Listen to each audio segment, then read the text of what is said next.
ඕසකා castle එක බලන්න තමයි මම මේ අද යන්නේ. හැමදාම වගේම ඉතින් මම තනියම තමයි මේ ගමනත් යන්නේ. ඉතින් ඔයාලා මේ දකින්නේ ඕසකා කාසල් එක ළඟ තියෙන ගඟේ බෝට් රයිඩ් එකක් යනවා. ඒ වගේම මේ වගේ පුංචි ට්‍රේන් එකක නැගලා ට්‍රේන් රයිඩ් එකකුත් යන්න පුළුවන් ඔයාලට. ඉතින් මම දැන් ඔන්න කාසල් එකට ඇතුළට යන්නේ.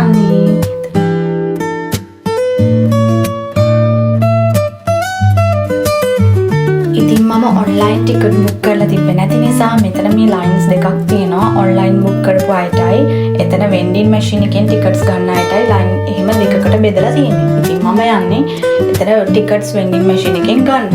එතකොට ඔන්ලයින් බුක් කරලා එන එක තමයි ඇත්තටම ගොඩක්ම වටින්නේ. මොකද එතකොට දිග පෝලිම් වල ඉන්න ඕනේ නැහැ. මෙතන මැෂින් එකෙන් ගන්න ගොඩක් දිග පෝලිමක් තියෙනවා.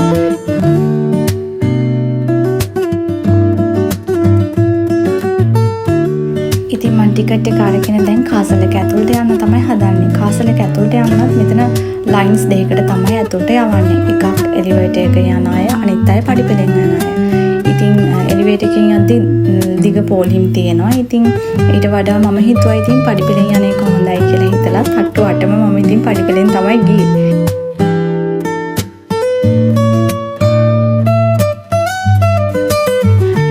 විශේෂයෙන්ම කියන්නෝනේ 3rd floor එකෙත් 4th floor එකෙත් අපිට වීඩියෝස් ෆොටෝස් ගන්න දෙන්නේ නැහැ. එයාලා ඇතුල් වෙද්දි මේක කියලාම අපිට ඒ ෆ්ලෝර්ස් දෙකේදී අපිට වීඩියෝස් ෆොටෝස් ගන්න බෑ කියලා හැම වෙලේම අනවුන්ස්මන්ට් එකක් යනවා ඒ ෆ්ලෝර්ස් දෙකේදී වීඩියෝ ෆොටෝ ගන්න එපා කියලා.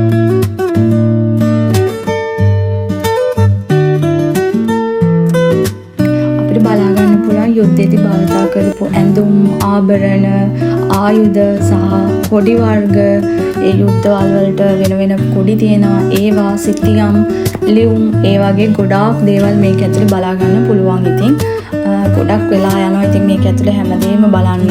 මොකද ගොඩක් සෙනගත් ඉන්නේ හින්දා කට්ටියත් ගොඩක් වැඩි. ඉතින් ඒ හින්දා මේකේ තියෙන ඉතින් තට්ටු 8ම බලන්නත් ඕනේ. ඉතින් හැමීට හැමදේම බලාගෙන යනවා. යන ගමන් තමයි මම මේ වීඩියෝස් ඔක්කොම ටික ගත්තේ. ඉතින් ගන්නත් හරි අමාරුයි මොකද ඒ තරම් සෙනග ඉන්නේ හින්දා. ඉතින් එක ෆ්ලෝර් එකක තියෙනවා මේ වගේ පොඩි ටීවී වගේ ඒවා.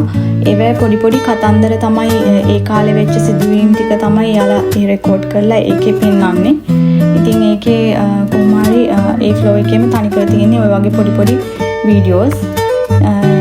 ඉතින් ඒවත් බලන්න පුළුවන් අපිට මොනවද වෙච්ච දේවල්, මොනවද වෙච්ච සිදුවීම්, යුද්ධ, ඒ හැම දෙයක්ම පෙන්නනවා යාලා.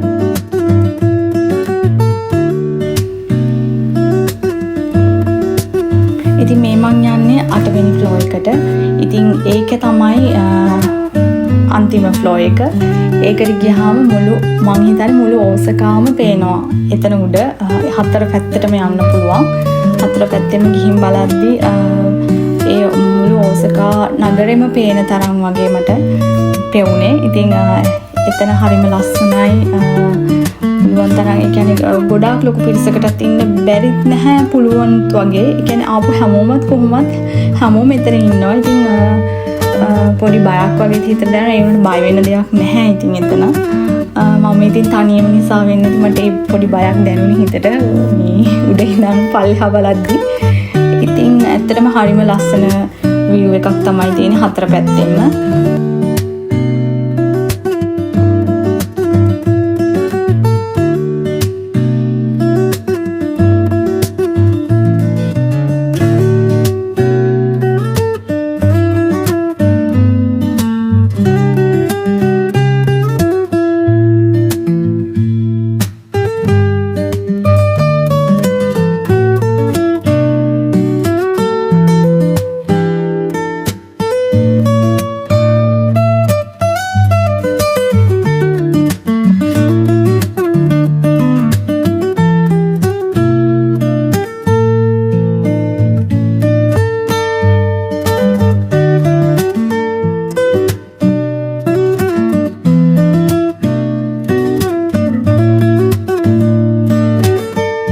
ඉතින් මේ තියෙන්නේ ග්‍රවුන්ඩ් ෆ්ලෝර් එක. ඒක ඉතින් ආවහම මහන්සියට තට්ටුවට ගිහින් ආව මහන්සියට ඉතින් ඔයාලට වෙන්ඩින් මැෂින් එකෙන් ඩ්‍රින්ක්ස් ගන්න පුළුවන්. ඒ වගේම සිහි වටන විදිහට මෙතන තියෙන ෂොප් එකෙන් සිහි වටනත් අරගෙන යන්න පුළුවන්.